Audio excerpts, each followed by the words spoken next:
जय हिंद दोस्तों, जैसा कि मैंने आपसे पहले पिछले वीडियो में वादा किया था कि मैं इस संस्कृत के पेपर का पूरा सॉल्यूशन आपके लिए लाकर दूँगा, ठीक है? इसका कोड था 818 HT 818 HT जो कि इस बार एग्ज़ाम में आपका same to same question paper आने वाला है, ठीक है? ये होता क्या है कि बोर्ड एग्ज़ाम के थ्रू यूपी गवर्नमेंट जो पेपर निकालती है, आप यूपी के किसी भी ज़िले से अगर रहेंगे तो इस पेपर को देख के अच्छा खासा नंबर आप ला सकते हैं, ठीक है? देखिए, जी मैंने इस कुछ क्वेश्चन भी बताया था आपको, फटाफट उसका रिवीजन करवा देता हूँ, फिर हम लोग आगे बढ़ते हैं, ठीक है? उस गद्यांश का शीर्षक क्या है? अब यहाँ पे देखिए, मैंने आपको बताया था कि पहला और दूसरा जो क्वेश्चन होता है, पहला और जो दूसरा क्वेश्चन होता है, वो क्या होता है कि गद्यांश से ही होता है, ठीक है? इसका आंसर इसमें लिखा होता है और आपको सिर्फ़ और सिर्फ़ खोज के उसको आंसर देना होता है। उक्त गद्यांश का शीर्षक क्या है? तो इसका मैंने क्या ऑप्शन बताया था, दीनबंधु ज्योति फुले। दीनबंधु क्या है? ज्योतिबा फुले। अगला क्वेश्चन क्या था हमारा ये समझ लीजिए। अगला क्वेश्चन क्या था? कदा सत्य शोधक समाजस्य स्थापना अभवत। ये जो स्थापना है वो कब स्थापित हुई थी यहाँ पे? देखिए, इसका आंसर यहीं पे दिया होता है। एक में दिमाग लगाना होता है, दूसरे का आंसर दिया होता है, ठीक है? तो इसका आंसर कौन-सा हमारा सही था? वह है 1873 ईस्वी। कौन-सा? 1873 ईस्वी, ठीक है? तो इस वाले का आंसर कितना हो गया हमारा? 1873 ईस्वी जो कि हमारा सही है। अगला क्वेश्चन देखिए क्या कह रहा है यहाँ पे?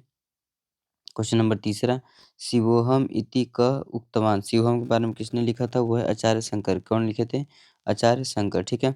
क्वेश्चन नंबर चौथा देखिए क्या है? महाभारतम इति महाकाव्य का रचित। महाभारत को किसने लिखा था? वो है वेद व्यास जी ने। किसने लिखा था? वेद व्यास जी ने, ठीक है। पांचवा क्वेश्चन देखिए क्या कह रहा है? पुरुषस्य सततम भूषणम किम। तो पुरुष का जो आभूषण होता है, जो भूषण होता है, वो क्या होता है? वो होती है उसकी वाणी, संस्कृत वाणी, ठीक है। अगला क्वेश्चन देखिए, क्वेश्चन नंबर छठवां, कस्य बुद्धि चलती, किसका मन जो होता है वो चंचल होता है, ठीक है? तो वो कौन-सा होता है? सक्तस्य। कौन-सा वो व्यक्ति होता है? वो सक्तस्य होता है, ठीक है? जो मूर्ख होता है। ये अगला क्या था? सिद्धयसि सिद्धियो समो भूत्वा समत्वम योग उच्यते। सूक्ति किस पाठ से उद्धृत है? यह सूक्ति किस पाठ से लिया गया है? वह गीता अमृतम पाठ से लिया गया है। किससे? गीता गीता अमृतम पाठ से यह सूक्ति लिया गया है, ठीक है? अगला क्वेश्चन देखिए, मैंने आपको पहले भी बता चुका है तो बस रिवीजन करवा दे रहा हूँ फटाफट, ठीक है? नागानंदम इति नाटके क जो नागानंदम है उसमें कितने नाटक अंकित हैं? वो है 7। कितने हैं? 7 हैं, ठीक है? अगला क्वेश्चन देखिए क्या है?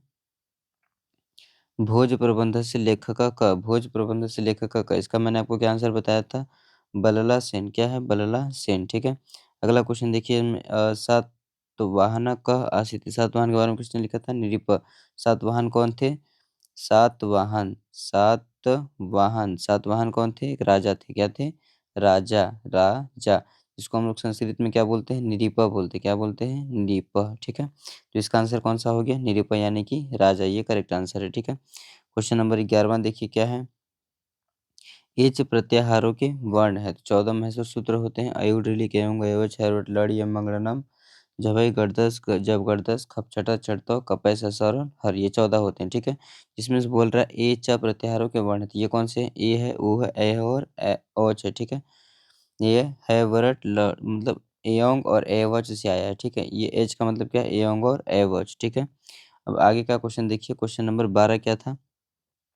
नासिक किन वर्णों का उच्चारण स्थान है? नासिक का मतलब क्या है? नाक। तो नाक से कौन-कौन से वर्ण निकलते हैं? वो इ है, म है, अंग है, ड़ है और न है। मतलब बी वाला ऑप्शन क्या हमारा करेक्ट है। क्वेश्चन नंबर 13 देख लीजिए, ये क्या कह रहा है कि शिवम अर्चर्य में संधि करके पद बनाइए। तो इसका संधि विच्छेद करना था। आपको क्या करना था? संधि विच्छेद। इसका संधि विच्छेद क्या था? शिवोचर्य। क्या है इसका संधि विच्छेद? शिवोचर्य, ठीक है। अगला देखिए क्या है क्वेश्चन, उसको भी मैं आपको बता देता हूँ जल्दी से। देखिए क्या है कि हरि वंदे। क्या है यहाँ पे? हरि हरिम वंदे संधि विच्छेद कीजिए। किसका? हरिम वंदे का। तो इसका क्या था? हरिम धन वंदे, हरिम धन वंदे, ठीक है। अगला क्वेश्चन देखिए क्या है कि नदी पद किस लिंग और विभक्ति का रूप है? तो ये क्या है? स्त्रीलिंग और प्रथम विभक्ति। स्त्रीलिंग और प्रथम विभक्ति यानी बी वाला ऑप्शन क्या हमारा बिल्कुल करेक्ट आंसर है, ठीक है। क्वेश्चन नंबर 16 देखिए क्या है? नी धातु का लंग लकार प्रथम पुरुष बहुवचन का रूप क्या है? तो वो क्या है? अन्यन है। क्या है? अन्यन, ठीक है। क्वेश्चन नंबर 17 का देखिए, वारी शब्द के तृतीय विभक्ति का वचन रूप लिखिए। किसका? वारी का। तो वो क्या है? वारी भी है। क्या है? वारी भी, यानी डी वाला ऑप्शन क्या है? करेक्ट है। ये मैंने आपको पहले भी करवा चुका है, फटाफट आपसे रिवीजन करवा रहा हूँ बस, ठीक है। 18वां का क्या आंसर बताया था? पाशस्यथा रूप में पुरुष तथा वचन बताइए, ठीक है? तो ये क्या था? प्रथम पुरुष और सॉरी मध्यम पुरुष और द्विवचन था। क्या था? मध्यम पुरुष और द्विवचन। अगला क्या था हमारे पास? पीताम्बर का समास विग्रह। पीताम्बर पीतला पीला अंबर इसका अर्थ था श्री कृष्ण। तो ये इसका समास विग्रह क्या होगा? पीतम अम्बर यस्य स। पीतम अम्बर यस्य स। ये मैंने आपको करेक्ट आंसर बताया था। क्वेश्चन नंबर 20वां देखिए, ये लास्ट ऑप्शन का है। अष्टाध्यायी में समास है, तो अष्ट मतलब कितना होता है? 8। अष्ट मतलब कितना होता है? 8 एक तरह का संख्या है ये, तो इसी कौन सा समास में आता है? द्विगु समास में। कौन से समास में आता है? द्विगु समास में, ठीक है? ये मैंने आपको कुछ याद करने के लिए भी बोला था, आप याद कर लीजिएगा, ठीक है? नहीं याद कर पाएँगे कोई बात नहीं, एग्ज़ाम में बस देख के चले जाइएगा। अब यहाँ से देखिए खंड ब शुरू हो रहा है, क्या शुरू हो रहा है? खंड ब। इसको फटाफट आप समझ लीजिए। ये देखिए, ये कोई श्लोक दिया गया है, क्वेश्चन पहले से पढ़ लीजिएगा, उसके बाद ये सॉल्व करिएगा, ठीक है? निम्नलिखित गद्यांशों में से किसी एक गद्यांश का हिंदी में अनुवाद करना है, यानी कि संस्कृत में लिखा है और किसमें लिखना है आपको? हिंदी में अनुवाद करना है, ठीक है ना? संस्कृत में लिखा हुआ है और किसमें लिखना है आपको? हिंदी में इसका अनुवाद करना है। तो आइए फटाफट मैं आपको बता देता हूँ इसको करके। एग्ज़ाम में सिर्फ़ और सिर्फ़ आप देख के अगर चले जाएँगे ना, सिर्फ़ और सिर्फ़ देख के, तो आपका समझिए कि नंबर पक्का आने वाला ही है, ठीक है?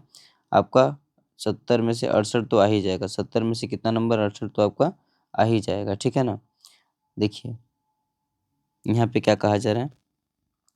संस्कृत भाषा विश्वस्व सर्वासु भाषासु प्राचीनतम विपुल ज्ञान, मतलब संस्कृत भाषा जो है वो सबसे प्राचीन भाषा है, ठीक है?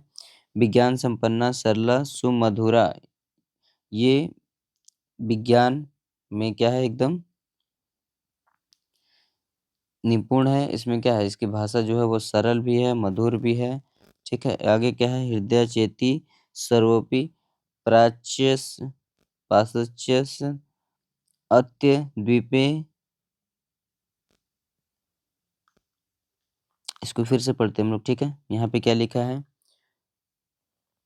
प्राच्य पाश्चात्य अत्वा विद्य दभिरेकस्य वेरणा अङ्गीक्रियते भारतीय विद्या विशारदैस्तु संस्कृतं नाम दैविङ्ग दैवी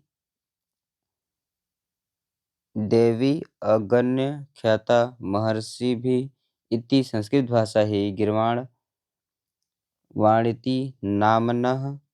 आगे देखिए क्या लिखा है यहाँ पे? श्रद्धम समानता, ठीक है? इसका अनुवाद मैं आपको अभी करके दिखाऊँगा, ठीक है? अब यहाँ पे देखिए ये क्या है? लोकमान्य बाल गंगाधर तिलक के बारे में, ठीक है? लोकमान्य बाल गंगाधर तिलक के बारे में इसका देखिए अनुवाद फटाफट पढ़ लीजिए आप। आपके एग्ज़ाम में आएगा तो सिर्फ़ पढ़ के चले जाइए, अनुवाद लिख के चले आएँगे, ठीक है? संस्कृत भाषा को विश्व की प्राचीनतम ज्ञान विज्ञान से परिपूर्ण सरल मधुर और हृदयस्पर्शी भाषा के रूप में स्वीकार किया गया है। इसे प्राचीन और आधुनिक विद्वानों द्वारा सम्मानित किया गया है।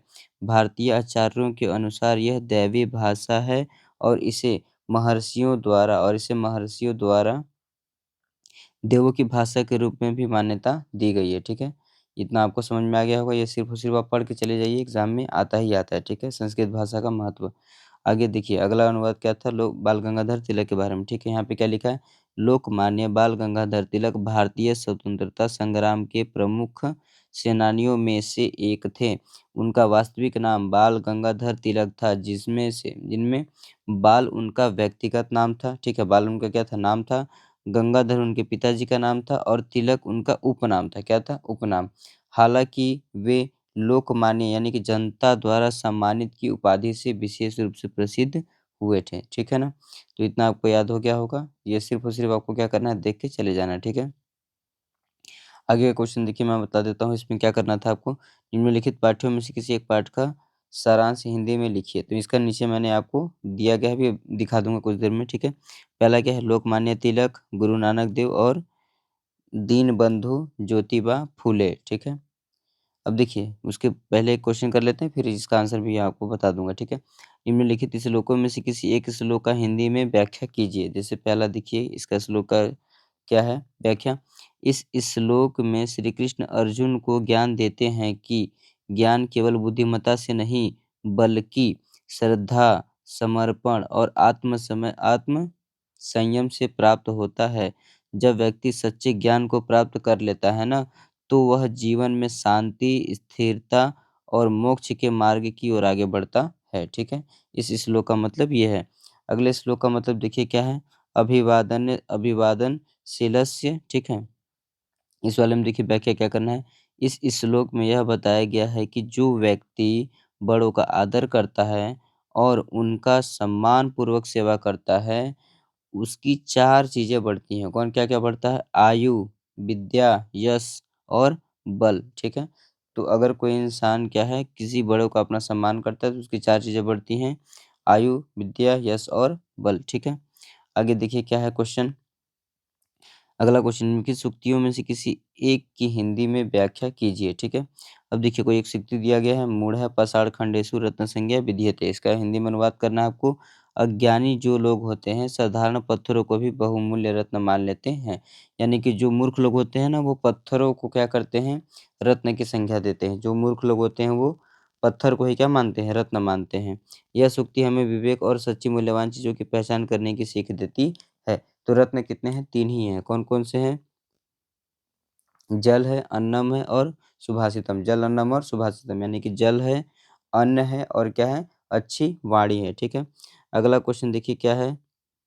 समत्वम योग उच्यते। इसमें क्या है कि सुख, दुःख, सफलता, असफलता में समान भाव रखना ही सच्चा योग है, ठीक है? आपको सुख हो, दुःख हो, सफलता हो, असफलता हो, सब में क्या रखना चाहिए? हमें समान भाव रखना चाहिए, ठीक है? यही क्या है? सच्चा योग है। मानसिक संतुलन और आत्म संयम से जीवन में शांति मिलती है, ठीक है? आगे का देखिए क्या है इस सूक्ति का अर्थ मरणाम ही जीवितम। जीवन का अंतिम सत्य मृत्यु है। मतलब एक दिन ऐसा आना ही आना है इंसान के जीवन में जब उसकी क्या हो जाएगी? मृत्यु हो जाएगी, ठीक है? इसे ध्यान में रखते हुए हमें अपने जीवन को अच्छे कार्यों में लगाना चाहिए ताकि वह सार्थक बने, ठीक है? हमें चोरी-चमारी ये सब नहीं करना चाहिए, हमें अच्छे काम को करना चाहिए, ठीक है? आगे देखिए क्या है, मैंने आपको बताया था कि लोकमान्य तिलक, गुरु नानक देव और ज्योतिबा फुले के बारे में बताऊँगा। इसमें लिखना था ना, ऊपर का मैंने बोला था आपके आंसर आपको नीचे बताऊँगा। देखिए, लोकमान्य तिलक के बारे में अगर लिखने के लिए आएगा तो छोड़िएगा बिल्कुल नहीं, पूरा का पूरा लिख के आइएगा, ठीक है? लोकमान्य बाल गंगाधर तिलक भारतीय स्वतंत्रता संग्राम के प्रमुख सेनानियों में से एक थे। उनका पूरा नाम बाल गंगाधर तिलक था, लेकिन वे लोकमान्य की उपाधि से प्रसिद्ध हुए। लोकमान्य की उपाधि उसे लोगों ने दिया था, ठीक है? जिसका अर्थ है जनता द्वारा सम्मानित। उन्होंने स्वतंत्रता संग्राम में सक्रिय भूमिका निभाई है और भारतीयों में राष्ट्रभक्ति की भावना जागृत की। उनका प्रसिद्ध नारा स्वराज्य मेरा जन्मसिद्ध अधिकार है। स्वराज्य मेरा क्या है? जन्मसिद्ध अधिकार है, उनका नारा है, ठीक है? और मैं इस और मैं इसे लेकर रहूँगा। ब्रिटिश शासन के खिलाफ संघर्षों का प्रतीक बना। वे न केवल एक महान नेता थे बल्कि एक समाज सुधारक और शिक्षाविद भी थे। उन्होंने गणेशोत्सव और शिवाजी जयंती जैसे उत्सवों को जन जागरण का माध्यम बनाया था। उनके योगदानों के कारण वे भारतीय स्वतंत्रता आंदोलन के इतिहास में अमर हो गए। कौन? लोकमान्य तिलक, ठीक है? इसको सिर्फ़ और सिर्फ़ सुन के या फिर पढ़ के अगर आप चले जाएँगे, तो एग्ज़ाम में आपका पूरा का पूरा नंबर आने वाला है, ठीक है? अब देखिए गुरु नानक देव के बारे में भी आपको बता देता हूँ, ठीक है? गुरु नानक देव गुरु नानक देव सिख धर्म के संस्थापक और पहले गुरु थे। सिखों के पहले गुरु कौन थे? गुरु नानक देव, ठीक है? उनका जन्म कब? 1449 ईस्वी में तलवंडी वर्तमान अभी कहाँ पे हो? पाकिस्तान में हुआ था। उन्होंने समाज में फैली कुरीतियाँ, ठीक है? अंधविश्वासों और जातिवाद के खिलाफ आवाज़ उठाई थी। वे एक ईश्वर की भक्ति, सच्चाई, सेवा और प्रेम के सिद्धांतों पर आधारित जीवन के जीने की प्रेरणा देते थे। कौन? गुरु नानक देव जी। उन्होंने अपने उपदेशों के माध्यम से लोगों को सच्चाई और ईमानदारी के मार्ग पर चलने के लिए प्रेरित किया।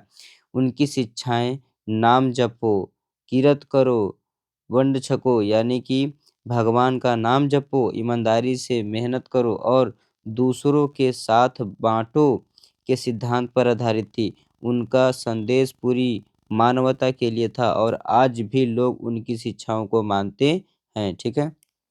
आज भी लोग उनकी पूजा करते हैं गुरु नानक देव जी की, ठीक है? आगे का देखिए, आगे का मैं आपको बताने वाला हूँ जो तीसरा था, दीनबंधु ज्योतिबा फुले। देखिए कि 3 में से किसी एक को ही 3 में से किसी एक का ही आपको आंसर लिखना है।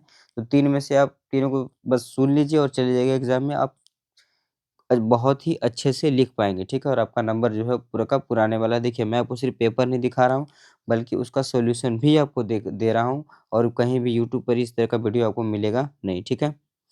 अगला देखिए, दीनबंधु ज्योतिबा फुले। ज्योतिबा फुले एक महान समाज सुधारक थे, जिन्होंने शिक्षा और सामाजिक समानता के क्षेत्र में महत्वपूर्ण योगदान दिया। उनका जन्म कब 1827 में महाराष्ट्र में हुआ था। वे महिलाओं और दलितों की शिक्षा के प्रबल समर्थक थे। उन्होंने अपनी पत्नी सावित्रीबाई फुले के साथ मिलकर पहला महिला विद्यालय खोला। उन्होंने समाज में फैले छुआछूत और जातिवाद के खिलाफ संघर्ष किया और सभी को समान अधिकार दिलाने के लिए कार्य किया। वे शूद्रों और महिलाओं की शिक्षा को अनिवार्य मानते थे। उन्होंने सत्यशोधक समाज की स्थापना की, जिससे समाज के पिछड़े वर्गों को न्याय और शिक्षा प्राप्त हो सके। उनके कार्यों के कारण उन्हें दीनबंधु यानी कि गरीबों का मित्र कहा जाता है। उनके योगदान को आज भी समाज सुधार के क्षेत्र में याद किया जाता है। ठीक है? किसके? दीनबंधु ज्योतिबा फुले। ठीक है? इतना आपको समझ में आ गया होगा। अब हम लोग बढ़ते हैं आगे के क्वेश्चन की तरफ। ये क्वेश्चन पढ़िए क्या कह रहा है पहले। निम्नलिखित श्लोकों में से किसी एक श्लोक का संस्कृत में अर्थ लिखिए। तो जो हर बार आता है मैंने वही श्लोक चुना है, ठीक है? ज़्यादा आपको मेहनत करने की ज़रूरत नहीं है। ये देखिए ख वाला, ठीक है? इसका संस्कृत में अर्थ क्या होगा? पृथिव्यां त्रिरत्नानि जलनम सुभाषितम। पहले हिंदी में बता देता हूँ आपको कि पृथ्वी में 3 ही तरह के रत्न हैं। कौन-कौन से हैं? एक जल है, अन्न है और अच्छी बोली है। ये पहले भी हम लोगों ने बात कर लिया है। मूढ़ः पाषाण खंडेषु रत्न संज्ञा विधीयते। जो मूर्ख लोग होते हैं वो पत्थरों को क्या करते हैं? रत्न की संज्ञा देते हैं। अब इसको संस्कृत में लिखना है हमको। देखिए लिख दिया मैंने आपके लिए। अस्य लोके त्रीणि रत्नानि सन्ति जलम अन्नं च सुभाषितं च एतानि जीवनाय परमस्कानि सन्ति किन्तु मूढः जनाः पाषाणखण्डेषु रत्नसंज्ञा विधाय तेषु एव मूल्यं पश्यन्ति न तु सत्येषु रत्नेषु। ठीक है? ये हो गया इसका संस्कृत में अनुवाद। अब आगे का क्वेश्चन देखिए क्या कह रहा है अगले क्वेश्चन में हम लोग 6 का 6 के क वाले में निम्नलिखित में से किसी एक पात्र का चरित्र चित्रण हिंदी में कीजिए। अब इसका हिंदी में चरित्र चित्रण करना है, ठीक है? किसके बारे में? जो दिया रहेगा उसके बारे में। पहला क्या है? कारुणिको जीमूतवाहन। किसके बारे में लिखना है? जीमूतवाहन के बारे में। लेकिन कहाँ से लिखना है? पाठ के आधार के अनुसार, पाठ के आधार पर, ठीक है ना? ये नहीं कि अपने मन से कुछ भी भर के चले आइएगा। ध्यान से समझिए क्या है यहाँ पे। जीव जीमूतकेतु एक दयालु, परोपकारी और धर्मपरायण राजा थे। वो एक राजा थे, ठीक है? बहुत दयालु। वे न केवल अपने राज्य के कल्याण के लिए समर्पित थे, बल्कि दूसरों के दुखों को दूर करने के लिए भी सदैव तत्पर रहते थे। उनके हृदय में करुणा की भावना कूट-कूट कर भरी थी, जो उन्हें एक आदर्श शासक बनाती थी। ठीक है? यानी कि जो जीमूत केतु हैं, वो बहुत ही दयालु थे और बहुत ही अच्छे राजा थे। ठीक है? वो एक आदर्श शासक थे।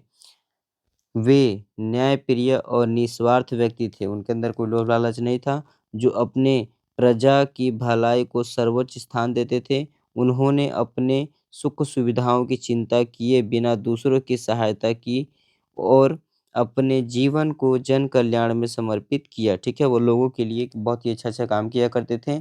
ठीक है? उनकी संवेदनशीलता, त्याग और मानवता उन्हें एक महान व्यक्तित्व बनाते हैं। ठीक है? किसके? जीमूतकेतु, ठीक है? जीमूतकेती एक राजा थे, उनके बारे में। अब अगला क्वेश्चन देखिए क्या है? निम्नलिखित में से किसी एक प्रश्न का उत्तर संस्कृत में दीजिए। अब यहाँ पे क्वेश्चन जो है उसका आपको जो आंसर देना है वो किसमें देना है? संस्कृत में देना है। जैसे पहला क्वेश्चन पढ़िए यहाँ पे, अध्यापकः आप्ताबं कस्य चरित्र विषये प्रश्न अपृच्छत्। यानी कि इसका जो आंसर होगा वो क्या होगा? अध्यापकः आप्ताबं अशोकस्य अध्यापकः आफ़्ताबम् अशोकस्य चरित्रविषयं प्रश्न अपृच्छत्। ठीक है? क्वेश्चन नंबर दूसरा, कः राजानां सातवाहनं विद्यायुक्तं चकार। इसका आंसर क्या है? नागार्जुनः राजानां सातवाहन विद्यायुक्तं चकार। ठीक है? अगला क्वेश्चन देखिए क्या है यहाँ पे तीसरा जो है, सिख धर्मस्य दसमो गुरु क आसीत्। सिखों के 10वें गुरु का नाम क्या था? कौन है?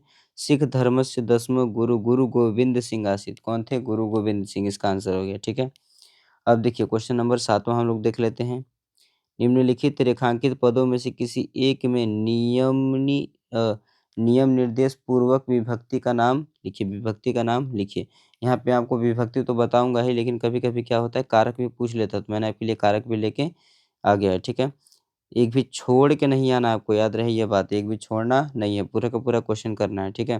पहला क्वेश्चन देखिए, सह नेत्रेण काणः अस्ति, यानी कि नेत्रेण क्या है? नेत्रेण, नेत्रेण का क्या बताना है हमको? विभक्ति और कारक। तो नेत्रेण में देखिए तृतीया विभक्ति और करण कारक है, तृतीय विभक्ति और करण कारक, ठीक है? दूसरा क्वेश्चन देखिए, बालकः कानपुर नगरे निवसति, ठीक है? इसमें क्या होगा? कानपुर नगरे किसका बताना है? कानपुर नगरे का, तो इसमें होगा सप्तमी विभक्ति और अधिकरण कारक। क्या है? सप्तमी विभक्ति और अधिकरण कारक, ठीक है? तीसरा क्या है? शिष्यम शिष्यम किसके बारे में बताना है? शिष्यम गुरु शिष्यम प्रश्नम पृच्छति। इसमें क्या है कि शिष्यम द्वितीया विभक्ति कर्म कारक है, इसमें क्या है? कर्म कारक और द्वितीया विभक्ति, ठीक है?